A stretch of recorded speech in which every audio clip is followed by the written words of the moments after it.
কথা না বাড়িয়ে আজকের ঘটনায় যাওয়া যাক। আশা করছি প্রথম থেকে শেষ পর্যন্ত আমাদের সঙ্গেই থাকবেন। শুরু করছি আজকের ঘটনা। আসসালামু আলাইকুম রাসেল ভাইয়া ও প্রিয় লিসেনার্স, আশা করছি আপনারা সবাই ভালো আছেন ও সুস্থ আছেন। আমি সিফাত আলম লিখছি চট্টগ্রাম থেকে। আজকের ঘটনাটি একজন ইউএস প্রবাসীর। ঘটনাটি আমি কালেক্ট করেছি আমার অফিসের এক কলিগের মাধ্যমে। ইন্ট্রো দীর্ঘায়িত না করে ঘটনার ভেতরের ভুল ত্রুটির জন্য ক্ষমা প্রার্থনা করে সরাসরি চলে যাচ্ছি ঘটনায়। ঘটনাটি যিনি বলেছেন তার নাম আশরাফ খান। চলুন আশরাফ খানের ভাষাতেই ঘটনাটি শোনা যাক।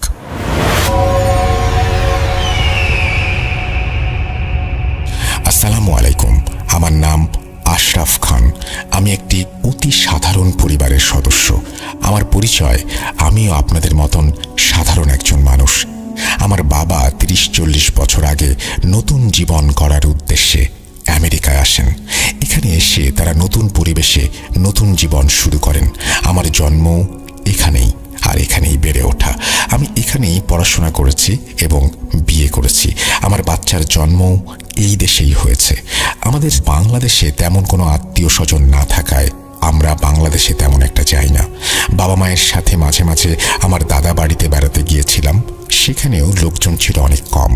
বাবা মায়ের থেকেই মূলত বাংলা ভাষাটি শেখা, যদিও খুব ভালো বলতে পারি না, তবুও চেষ্টা করি আর কি।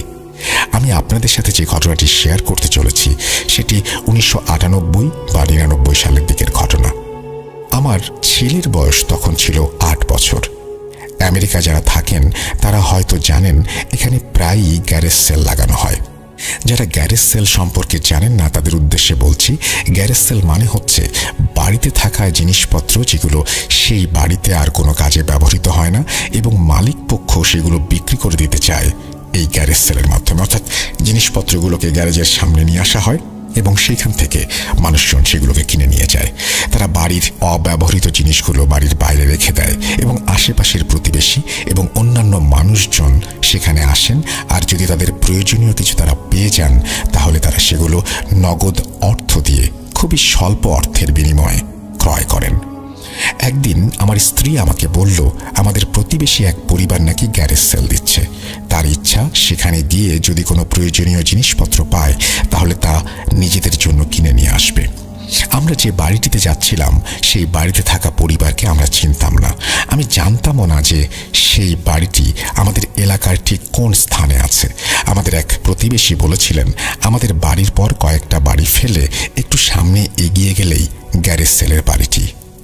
আমি এই কথা আমার স্ত্রীকে বললাম, আর সে তখনই জেদ করতে লাগলো সেখানে যাবার জন্য।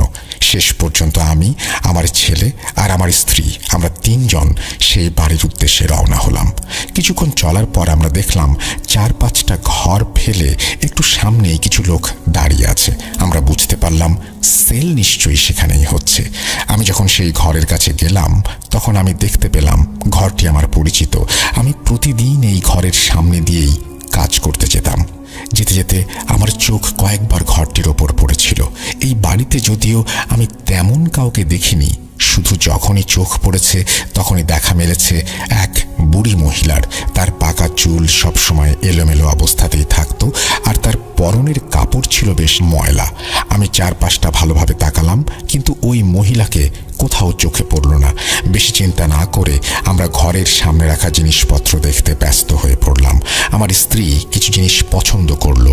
কিছু জিনিসের দাম মেটানোর জন্য সেখানে আমাদের চোখে এমন কেউই পড়েনি যাকে দেখে এই বাড়ির মালিক মনে হয়। কে এই জিনিসগুলো বিক্রি করছেন আমরা তাও জানতাম না। অবশেষে কিছু সময় পরে 19 কিংবা 20 বছর বয়সী একটি ছেলে বাড়ি থেকে বের হয়ে এলো। সে বেশ হাসি খুশি স্বভাবের ছিল এবং তার আচার ব্যবহার ছিল অত্যন্ত নম্র এবং ভদ্র। সে উপস্থিত হবার সাথে সাথেই সবার উদ্দেশ্যে গুড মর্নিং বলল এবং পরে এক এক করে সব জিনিসের দাম বলতে লাগলো। আমার সাথে তার বেশ কিছু কথাও হলো। আমি তাকে জিজ্ঞেস করলাম, আমি তো প্রতিদিন এখান দিয়েই অফিসে যাই। আমি এখানে এক বৃদ্ধা মহিলাকে দেখেছি প্রায়, আজ তো তাকে দেখতে পাচ্ছি না। ছেলেটি আমাকে জানালো 3 দিন আগে তার মৃত্যু হয়েছে। খবরটা শুনে আমার বেশ খারাপ লাগলো। আমি তাকে সান্ত্বনা দিলাম এবং সেখান থেকে কিছু জিনিস কিনলাম। জিনিসপত্র কিনে টাকা মিটিয়ে দিয়ে বাড়ি যাবার জন্য পেছন ফিরে তাকালাম, কিন্তু আমার ছেলেকে দেখতে পেলাম চারপাশে ভালোভাবে তাকাতেই দেখলাম সে একটি টেবিলের কাছে দাঁড়িয়ে আছে আর তার হাতে একটি পুতুল। আমি তাকে গিয়ে জিজ্ঞেস করলাম, আমার ছেলের এটা পছন্দ হয়েছে? সে হ্যাঁ বলে মাথা নাড়ল। আমি সেই পুতুলটা তার হাত থেকে নিলাম এবং আন্দাজ করতে লাগলাম এই পুতুলের দাম কত হতে পারে। পেছন ফিরে দেখি সেই ছেলেটি আমার কাছে চলে এসেছে। আসলে যে বৃদ্ধা মহিলাকে আমি দেখেছি, এই ছেলেটি সেই মহিলার নাতি ছিল এবং তার মৃত্যুর পর এই সমস্ত সম্পত্তির মালিক সেই হয়েছে। অন্যদিকে আমার ছেলের ওই পুতুলটি খুবই পছন্দ হয়েছিল। সে জেদ করতে লাগলো এই পুতুল যেভাবেই হোক তার চাই। পুতুলটা হাতে বোনা কাপড় দিয়ে বানানো ছিল এবং তার আকৃতিও স্বাভাবিকের থেকে বড় ছিল। আমি ছেলেকে জিজ্ঞাসা করলাম, এর দাম কত? সে বলল, এই পুতুলটা তার দাদির ছোটবেলার পুতুল। আমি খুব অবাক হলাম, কেননা তার দাদির বয়স ৮০ বছরের কম কোনোভাবেই হবে না। তার দাদির হাতে বানানো কাপড়ের পুতুলটা ৮০ বছর টিকে থাকাটা আমার জন্য সত্যিই অবাক করার মতো একটা ব্যাপার ছিল। পুতুলটির অবস্থাও বেশ ভালো ছিল, কোথাও কোনো ফাটা বা ছেঁড়া কোনো কিছুই ছিল না। আমি ওই ছেলের কাছে পুনরায় পুতুলের দাম জিজ্ঞেস করলাম। সেই ছেলেটি পুতুলটির দাম বলল $5। কিছু সময় দামাদামির পর আমাদের ডিল হলো $2। আমার ছেলে পুতুলটি পেয়ে ভীষণ খুশি। আমি আমার ছেলের সাথে মজা করছিলাম আর বলছিলাম, পুতুল তো মেয়েদের খেলনা, আর সে ছেলে হয়ে পুতুল কিনেছে। কিন্তু সে তার পুতুল নিয়ে এতটাই ব্যস্ত ছিল যে আমার কথা যেন সে শুনতেই পেল না। আমার স্ত্রী আমাকে কথা শোনাতে লাগলো, এভাবে বাচ্চাদের নিয়ে মজা করা উচিত নয় বলে আমার দিকে তীক্ষ্ণ দৃষ্টিতে তাকালো। আমরা আমাদের কেনা জিনিসপত্র এবং পুতুল নিয়ে বাড়ি ফিরে এলাম। পরের দিন সকালে আমি নিজের মতো অফিসে চলে গেলাম। সন্ধ্যায় যখন ফিরে এলাম তখন দেখলাম আমার ছেলে সেখানে নেই। আমার স্ত্রীর কাছে জানতে চাইলাম, ছেলে কোথায়? প্রতিদিন টিভি রুমে বসে সে আমার জন্য অপেক্ষা করে, কিন্তু আজ তাকে দেখতে না পেয়ে আমি কিছুটা অবাক হয়েছিলাম। আমার স্ত্রী বলল সে নিজের ঘরে আছে এবং পুতুলের সাথে খেলা করছে। আমি আমার স্ত্রীকে বললাম, এটা একটু বেশি হয়ে গেল না? ছেলে মানুষ পুতুল নিয়ে খেলে কখনো? ওর বয়স কি পুতুল খেলার? আমার এই কথা বলার কারণ আমি জীবনে কখনোই এই বয়সের ছেলেদের পুতুল নিয়ে খেলতে দেখিনি। আমার স্ত্রী বলল, এমন কথা ছেলের সামনে বলো না। যদি সে কোনো খেলনা পেয়ে খুশি থাকে তাহলে আমাদের তো কোনো সমস্যা হওয়ার কথা না। আমাদের মোটেই উচিত না তাকে নিয়ে এভাবে সমালোচনা করার। স্ত্রীর কথা শুনে আমি কিছু বললাম না। আমি ফ্রেশ হবার জন্য আমার ঘরের দিকে যেতে লাগলাম। যেতে যেতে ভাবলাম ছেলের সাথে একবার দেখা করে যাই। যখন আমি তার ঘরের দরজার কাছে পৌঁছালাম তখন ভেতর থেকে আমার ছেলের কথা বলার আওয়াজ শুনতে পেলাম। আমি আস্তে আস্তে ঘরের দরজা খুললাম। দরজা খুলে আমি দেখি ছেলে সেই পুতুলের সাথে কথা বলছে। আমি তার কাছে গিয়ে তার বিছানায় বসে পড়লাম আর তাকে জিজ্ঞেস করলাম, খিরে কি হচ্ছে তোর বন্ধুর সাথে? সে উত্তরে একটা কথা বলল যা শুনে আমি নিজের হাসি থামাতে পারলাম না। সে বলল, বাবা, এটা আমার বন্ধু নয়, এটা আমার গার্লফ্রেন্ড, এর নাম আলিনা। ছেলের কথা শুনে আমি এত জোরে হেসে উঠলাম যে আমার স্ত্রীও ঘরে চলে এলো। সে কি হয়েছে জানতে চাইলো আর জিজ্ঞাসা করলো আমি এত জোরে হাসছি কেন। আমি আমার স্ত্রীকে বললাম, দেখো, তোমার ছেলে এখন থেকেই বৌমা ঠিক করে রেখেছে। আর বউয়ের নাম কি জানো? বউয়ের নাম আলিনা। আমার কথা শুনে আমার স্ত্রীও হেসে উঠল। হাসি তামাশা শেষ হলে আমি নিজের রুমে কাপড় বদলাতে চলে গেলাম। যাবার আগে ছেলেকে বললাম সে যেন খাবার টেবিলে গিয়ে বসে, আমরা সবাই একসাথে খাবো। ফ্রেশ হয়ে যখন আমি ডাইনিং রুমে এলাম তখন দেখলাম আমার ছেলে আগে থেকেই সেখানে বসে আছে আর তার পাশের চেয়ারে ওই পুতুলটাকে বসিয়ে রেখেছে। আমার ছেলে আমাকে দেখে বলল সে আমাকে একটা কথা বলতে চায়। আমার সম্মতি পেয়ে সে বলল, পুতুল নিয়ে আমি যে কথাগুলো বলেছি আর যেভাবে মজা করছি আলিনার অর্থাৎ পুতুলটির নাকি তা একদমই পছন্দ হয়নি। অবাক করা ব্যাপার হচ্ছে সেই কথাটা বলার পরপরই আমার চোখ ওই পুতুলটির দিকে গেল। বিশ্বাস করুন, আমি দেখলাম সেই পুতুলের চোখ জোড়া তখন আমার দিকেই তাকানো। সে যেন আমার দিকে অপলক দৃষ্টিতে তাকিয়ে আছে। যেভাবে সে আমার দিকে তাকিয়েছিল আমার তাতে খুব অস্বস্তি হচ্ছিল। আমি আমার ছেলেকে বললাম, বাবা শোনো, আমি দুঃখিত যদি তোমার বন্ধুর এটা খারাপ লেগে থাকে। এই কথা বলে আমি আবার সেই পুতুলের দিকে তাকালাম। সে তখনও আমার দিকে তাকিয়েছিল। আমি আমার ছেলেকে বললাম পুতুলটার মুখটা অন্যদিকে ঘুরিয়ে দিতে, কারণ কারণ হিসেবে হাসতে হাসতে বললাম, এই পুতুল আমার খাবারের দিকে নজর দিচ্ছে। কথাটি এভাবে বলেছিলাম কেননা স্ত্রী এবং বাচ্চার সামনে বলতে পারছিলাম না আমি সেই পুতুল দেখে আসলে কিছুটা ভয় পাচ্ছি।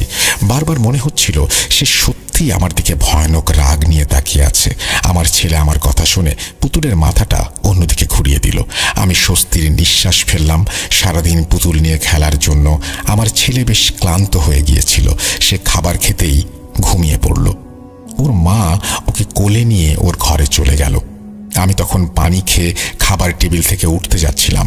হঠাৎ চোখ পড়ল পুতুলটার দিকে, আর পুতুলটার দিকে চোখ পড়তে আমি অবাক হয়ে গেলাম।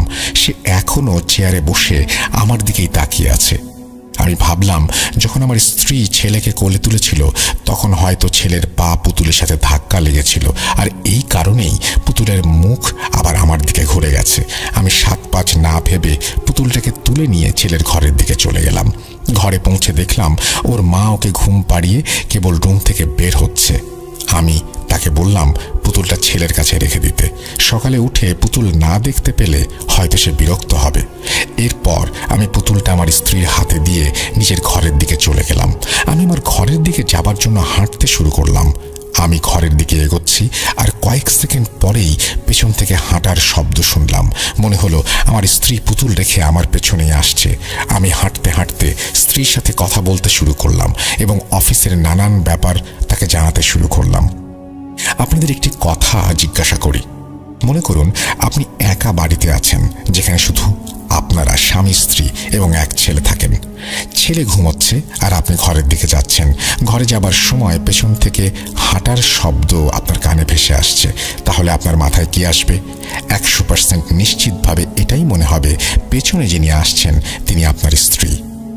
আমিও তাই ভেবেছিলাম এবং তার সাথে কথা বলতে বলতে হাঁটছিলাম।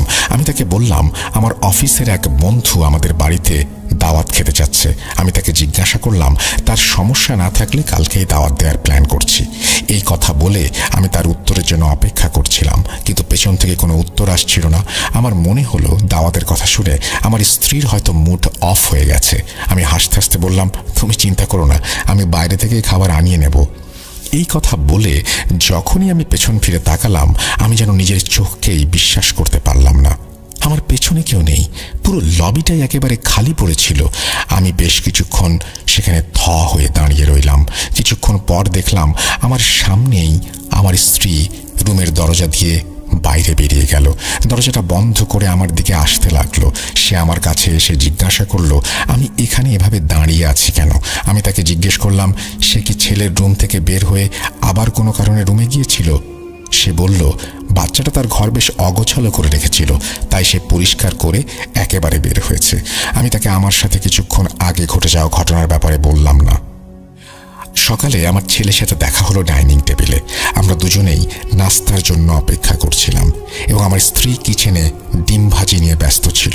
আমি খেয়াল করলাম ওই পুতুল এখনো আমার ছেলের সাথেই তার পাশের চেয়ারে বসা। যখনই আমি তার দিকে তাকাচ্ছিলাম আমার মনে হচ্ছিল পুতুলটা আমার দিকে প্রচণ্ড রাগ নিয়ে তাকিয়ে আছে। আমি ছেলেকে বললাম, শোন, এটা তোর খেলনা, এটা তোর ঘরে রেখে আসবি, খাবার সময় একে এভাবে আনবি না। কিন্তু আমার ছেলে আমার কথা শুনে রেগে গেল। সে বলল, বাবা, আমি তোমাকে আগেই বলেছি ও কোনো খেলনা নয়, ও আমার গার্লফ্রেন্ড। তার কথা শুনে আমি বেশ বিরক্ত হলাম। আমি তাকে কিছু একটা বলতে যাব, এমন সময় আমার স্ত্রী আমার দিকে ইশারা করলো। ইশারায় সে আমাকে কিছু বলতে বারণ করে দিল। আমি আর ছেলেকে কিছু বললাম না, কিন্তু সেই পুরো নাস্তার সময়টা আমি অনেক বেশি বিরক্ত হয়ে থাকলাম। আমি আপনাদেরকে সেই অনুভূতির কথা বলে বোঝাতে পারবো না। আমি যখন সেই পুতুলটাকে দেখছিলাম তখনই আমার বিরক্তি লাগছিল এবং ইচ্ছে করছিল এটাকে তুলে বাইরে ফেলে দিয়ে আসি। আমি বিরক্ত হয়েই অফিস চলে গেলাম। পরের দিন ছিল শুক্রবার, জুম্মার দিন। আমি এই দিনে বাসায় থাকতাম এবং ছেলেকে সাথে নিয়ে জুম্মার নামাজ আদায় করতে মসজিদে চলে যেতাম। তাকে নিয়ে যেতাম যেন সে ছোট থেকেই নিজের ধর্মের সাথে পরিচিত হতে পারে। জুম্মার দিনে আমার আরেকটা রুটিন ছিল। আমি প্রতি জুম্মায় ক্যাসেট প্লেয়ারে সূরা বাকারা চালাতাম। আমার স্ত্রী এবং ছেলে দুজনেই আমার এই অভ্যাস সম্পর্কে জানত। আমি ছোটবেলায় আম্মার কাছে শুনেছিলাম যদি সূরা বাকারার তেলাওয়াত ঘরে করা হয় তাহলে নাকি শয়তান ঘরে ঢুকতে পারে না, এবং যদি কোনো শয়তান আগে থেকেই ঘরে থাকে তাহলে তারাও নাকি পালিয়ে যায়। আম্মার এই কথা আমার মনে গেঁথে গিয়েছিল, আর তাই প্রতি জুম্মার দিনে ক্যাসেটে সূরা বাকারা চালিয়ে দিতাম। সূরা চালিয়ে আমি গোসল করতে বাথরুমে চলে গেলাম।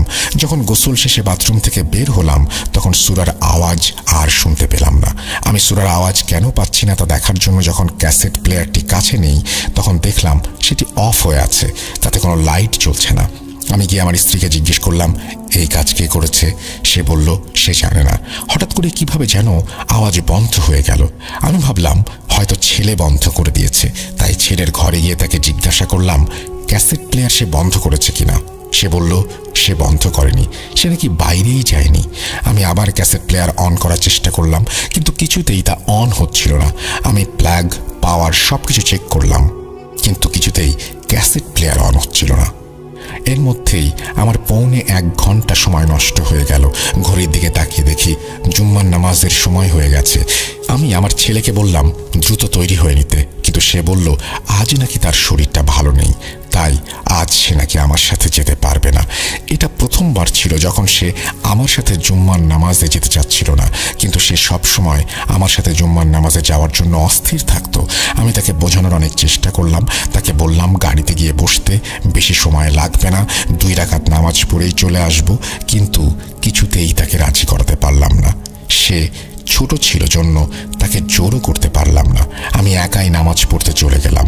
যেহেতু ওই দিন আমার ছেলে আমার সাথে ছিল না, তাই নামাজ পড়ার পর ভাবলাম অফিসে একটা চক্কর লাগিয়ে আসি। যদিও আমি জুম্মায় অফিস ছুটি নিতাম, কিন্তু আজ কেন জানি বাড়ি যেতে ইচ্ছে করছিল না। আমার নিজের ব্যবসা ছিল। যখন কেউ নিজের ব্যবসা করে তখন তার কোনো প্রকার বাধা বা নিষেধ থাকে না। সে নিজেই নিজের বস, যখন ইচ্ছে ছুটি নিতে পারে, ইচ্ছে হলে অফিসেও চলে যেতে পারে। সেদিন আমার অফিস যাবার ইচ্ছে হলো, আর তাই আমি বাড়ি না গিয়ে অফিসে চলে গেলাম। সন্ধ্যায় যখন আমি বাড়ি ফিরলাম তখন দেখলাম আমার ছেলে টিভি দেখছে এবং সেই পুতুলটি তার পাশে বসিয়ে রেখেছে। টিভির পাশেই ছিল আমার ক্যাসেট প্লেয়ার। আমি খেয়াল করে দেখলাম ক্যাসেট প্লেয়ারের লাইট জ্বলছে। আমি অবাক হলাম, এত কষ্ট করেও আমি এটাকে চালু করতে পারিনি, আর এখন নিজে থেকেই চালু হয়ে গেছে। আমি আমার স্ত্রীকে জিজ্ঞাসা করলাম সে ক্যাসেট প্লেয়ারে কিছু করেছে কিনা। সে বলল ক্যাসেট প্লেয়ার নাকি ঠিকই ছিল, আমি নাকি সঠিকভাবে প্লাগ লাগাইনি। আমি তার কথা শুনে কিছুটা রেগে গেলাম। তাকে বললাম আমি এর পেছনে 1 ঘন্টার মতো সময় নষ্ট করেছি, আর সে বলছে আমি প্লাগ লাগাইনি। আমার কথা শুনে সে বলল আমার উপর রাগ করছো কেন, তুমি নিজেই গিয়ে দেখো, ক্যাসেট প্লেয়ার তো তোমার সামনে আছে, আমি শুধু প্লাগটা বের করে আবার সঠিকভাবে লাগিয়েছি। স্ত্রীর কথা শুনে আমার নিজের ওপরেই সন্দেহ হতে লাগলো। হতেও পারে আমি ভুল করেছি, প্লাগটা সঠিকভাবে না লাগানো হয়েও থাকতে পারে। এই ব্যাপারটা এভাবেই চলে গেল। আমি আমেরিকায় জন্মেছিলাম ঠিকই, কিন্তু আমার দিনের প্রতি খুব বেশি রকমের ঝোঁক ছিল এবং এখনো আছে। আমি বাড়ির প্রধান প্রবেশ পথে কুরআনের আয়াত লেখা কিছু লোহা লাগিয়েছিলাম, যা বেশ শক্ত ও ভারী কাঁচ দিয়ে মোড়ানো ছিল। এক রাতে আমি ঘুমাচ্ছিলাম, হঠাৎ করে প্রবল এক শব্দে আমার চোখ খুলে গেল। আমি উঠে দেখি আমার স্ত্রীও উঠে গেছে আওয়াজ শুনে। আমরা দৌড়ে দুজনেই বাইরে চলে গেলাম। বাইরে বের হয়ে দেখলাম আমার ছেলে দাঁড়িয়ে আছে এবং তার সামনে বড় বড় কাঁচের টুকরো পড়ে আছে, যার ভেতরে লোহা দিয়ে লেখা কুরআনের আয়াত ছিল।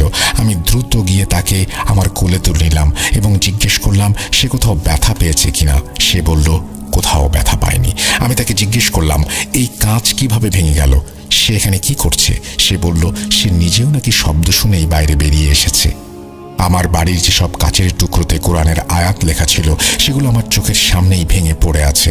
কোনো উপায় না পেয়ে আমাকে ভাঙা গ্লাসগুলো একটা ব্যাগের মধ্যে জমা করে মাটির নিচে দাফন করতে হলো, যেন কোনোভাবেই আয়াতের অসম্মান না হয়।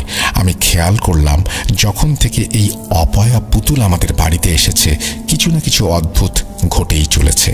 বাড়ির পরিবেশও কেমন যেন ভারী হয়ে গেছে, আর আমি নেগেটিভ এনার্জির উপস্থিতি অনুভব করছিলাম। আমি সেদিন রাতেই আমার ছেলের কাছে গিয়ে বললাম বাবা শোনো, যদি আমি তোমার জন্য খুব সুন্দর একটা দামি পুতুল নিয়ে আসি তাহলে আমরা এই পুরনো পুতুলটা অন্য কাউকে দিয়ে দিতে পারবো, তাহলে অন্য কেউ এটা দিয়ে খেলতে পেরে অনেক খুশি হবে। আমি যদিও বলেছিলাম এই পুতুল আমি অন্য কাউকে দেব, কিন্তু আমার আসল পরিকল্পনা ছিল এটাকে ফেলে দেয়া অথবা পুড়িয়ে ফেলা। কিন্তু আমার ছেলে ওই পুতুলের জন্য পাগল হয়ে গিয়েছিল, সে কোনোভাবেই তাকে ছাড়তে রাজি না। আমি তাকে নানা জায়গায় ঘুরতে নিয়ে যাওয়ার প্রলোভনও দেখিয়েছিলাম, যা সে অনেক বেশি পছন্দ করত, কিন্তু সে কিছুতেই রাজি হলো না।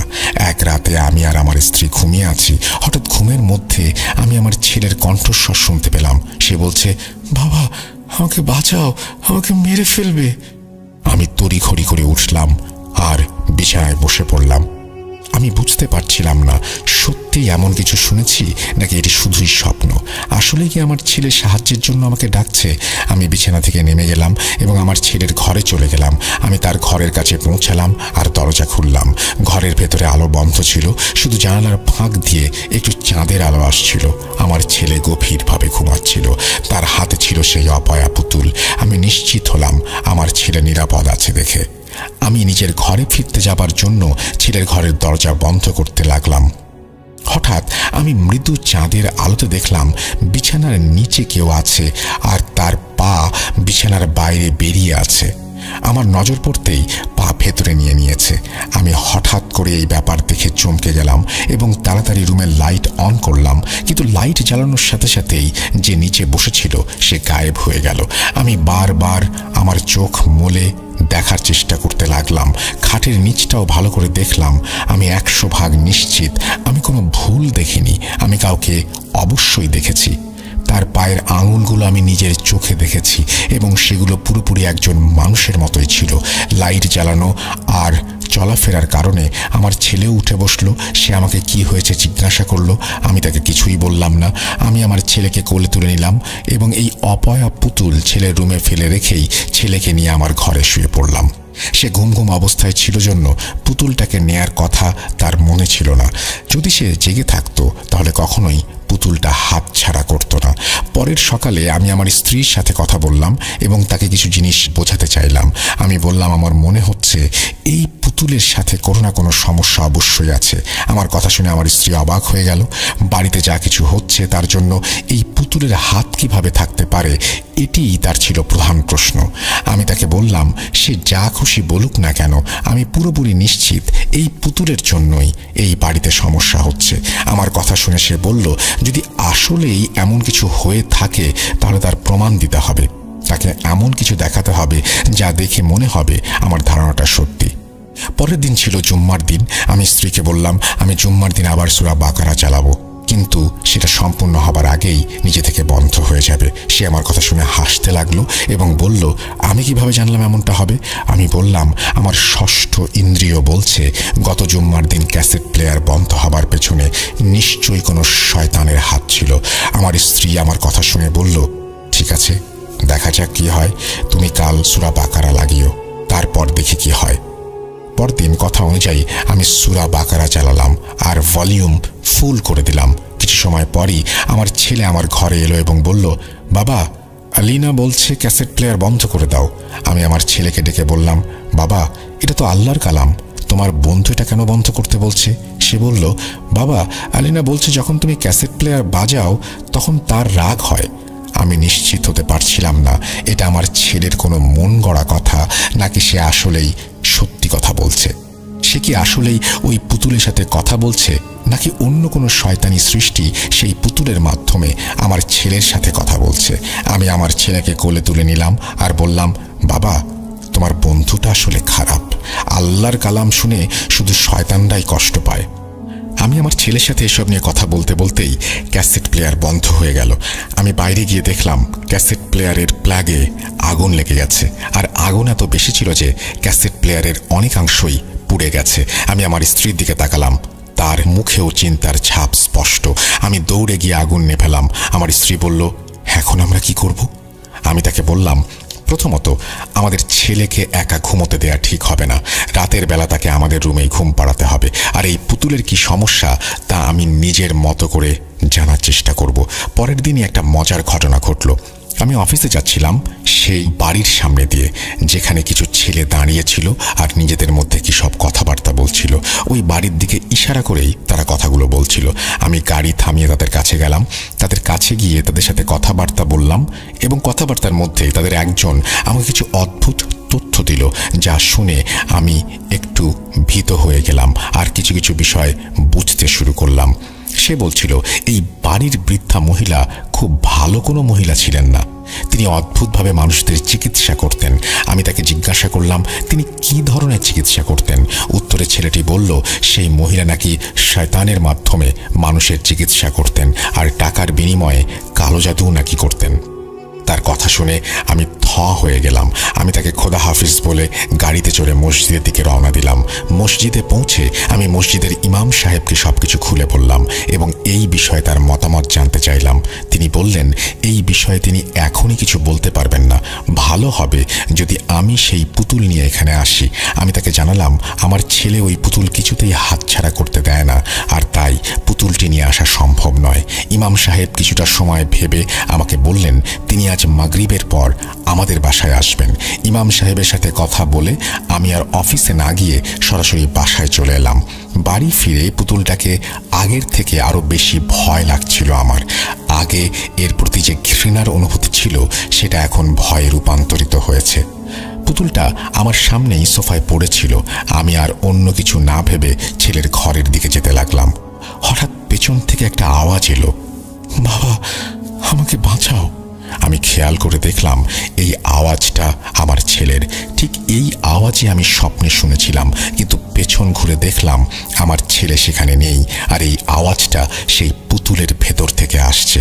আমার হাত পা ঠান্ডা হয়ে গেল। আমি তখনই আবার ইমাম সাহেবের কাছে চলে গেলাম।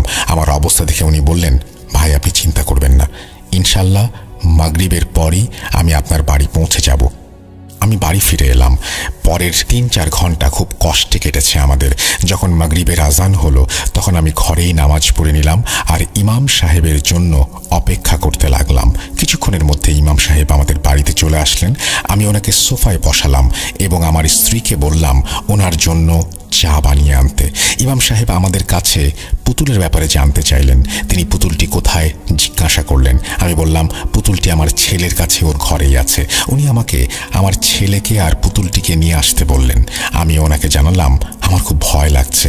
ওনাকে অনুরোধ করলাম উনি আমার সাথে আসবেন কিনা। ইমাম সাহেব আমার সাথেই চলে এলেন। আমরা যখন আমার ছেলের ঘরে প্রবেশ করলাম তখন দেখলাম পুতুল তার বিছানার ওপরেই রাখা আছে। এরই মধ্যে ছেলে পেছন থেকে দৌড়ে আসলো এবং সে সেই পুতুলকে হাতে তুলে নিল, আর তারপর তার কান পুতুলের মুখের দিকে এমনভাবে নিয়ে গেল যেন সেই পুতুল তাকে কিছু বলছে। তারপর সে বলল, বাবা তুমি এই ইমামকে কেন নিয়ে এসেছো? আলিনার এতে খুব রাগ হচ্ছে। আমি বললাম, বাবা ইনি আমার বন্ধু, ইনি আমাদের সাথে দেখা করতে এসেছেন। সে পুতুলটাকে কিছুতেই আমাদের হাতে দিল না। অনেক বোঝানোর পর সে পুতুলটা নিয়ে আমাদের সাথে রুমের বাইরে চলে এলো। আমরা সবাই বাইরে এসে সোফায় বসলাম। ইমাম সাহেব আমার ছেলেকে বললেন, বাবা একটু তোমার এই বন্ধুর কাছ থেকে জেনে নাও তো আমার নাম কি। আমার ছেলে সেই পুতুলটা নিয়ে আবার কানের কাছে ধরল এবং মনে হলো পুতুলটা যেন তাকে কিছু বলছে। তারপর আমার ছেলে ইমাম সাহেবের দিকে তাকিয়ে বলতে শুরু করলো, আলিনা বলছে তার নাম নিজাম, অর্থাৎ ইমাম সাহেবের নাম নিজাম। এই নামটি কোনো ছদ্মনাম নয়, ওনার আসল নাম। আমার ছেলে আরও বলল ইমাম সাহেবের 3 ছেলে, ছেলেদের নাম রায়হান, সোহান আর নোমান। এরপরে আমার ছেলে কোনো একটি ঠিকানা বলতে শুরু করলো। এখানে সবথেকে অবাক করা ব্যাপার হচ্ছে ইমাম সাহেবের নাম আমি নিজেও জানতাম না। আমরা সবাই তাকে ইমাম সাহেব বলেই ডাকতাম। যখন ইমাম সাহেবের দিকে তাকালাম দেখলাম তার মুখ সাদা হয়ে গিয়েছে আর তার কপালে ঘাম ছিল। আমি ইমাম সাহেবকে জিজ্ঞাসা করলাম, খারাপ কিছু হয়েছে কি?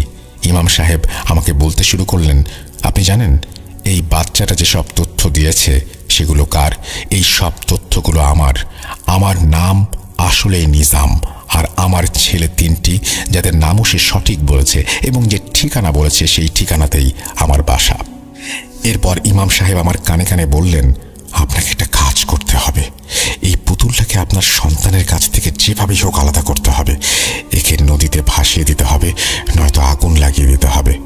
এই কথাটি তিনি আমার কানে কানেই বলেছিলেন, কিন্তু আমার ছেলে পুতুলটা হাতে তুলে নিল এবং নিজের কান পুতুলের দিকে নিয়ে গেল। সে বলল তার পুতুল বন্ধু বলছে সে সব শুনেছে, এইমাত্র ইমাম সাহেব আমার কানে কানে কি বলেছিলেন সেটা সে জানে। পুতুল নাকি আমাকে উদ্দেশ্য করে আরও বলেছে, যদি এই কাজ আমার ছেলের সাথে করা হয় তাহলে আবার কেমন লাগবে। তার কথা শুনে আমি অবাক হয়ে গেলাম।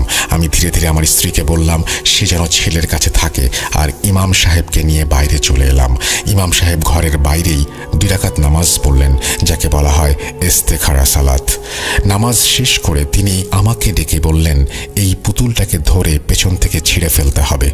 এর ভেতরে নাকি অনেক তাবিজ পাওয়া যাবে। সেই তাবিজগুলো গরম পানিতে ফেলে দিতে হবে যেন এর ভেতরে সব লেখা মুছে যায়। তারপর সেই পানি রেখে দিতে হবে, আর তাবিজগুলো সহ এই পুতুলটি কোথাও আগুন জ্বালিয়ে সেখানে নিক্ষেপ করতে হবে।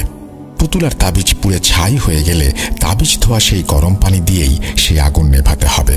তিনি আরও বললেন, এই পুতুলের মালিক সেই মহিলা নাকি ভয়ঙ্কর কালো জাদু করতেন এবং এই পুতুলের ভেতরই তার জাদুর তাবিজ রেখেছিলেন।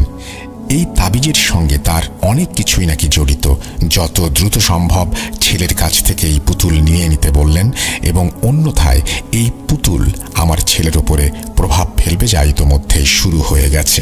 আমি এবং ইমাম সাহেব কথাবার্তা দ্রুত শেষ করে ঘরে ফিরলাম। আমি ঠিক করে নিয়েছিলাম যদি আমার ছেলে কাঁদে বা চিৎকার করে তাতে আমার কিছুই আসে যায় না, আমি তার কাছ থেকে এই পুতুল কেড়ে নেবই। আমরা যখন ভেতরে এলাম তখন আমার স্ত্রী এবং ছেলে সোফায় বসেছিল। আমি চারপাশে তাকালাম কিন্তু পুতুলটি কোথাও দেখতে পেলাম না। আমি আমার ছেলেকে জিজ্ঞেস করলাম, পুতুলটা কোথায়?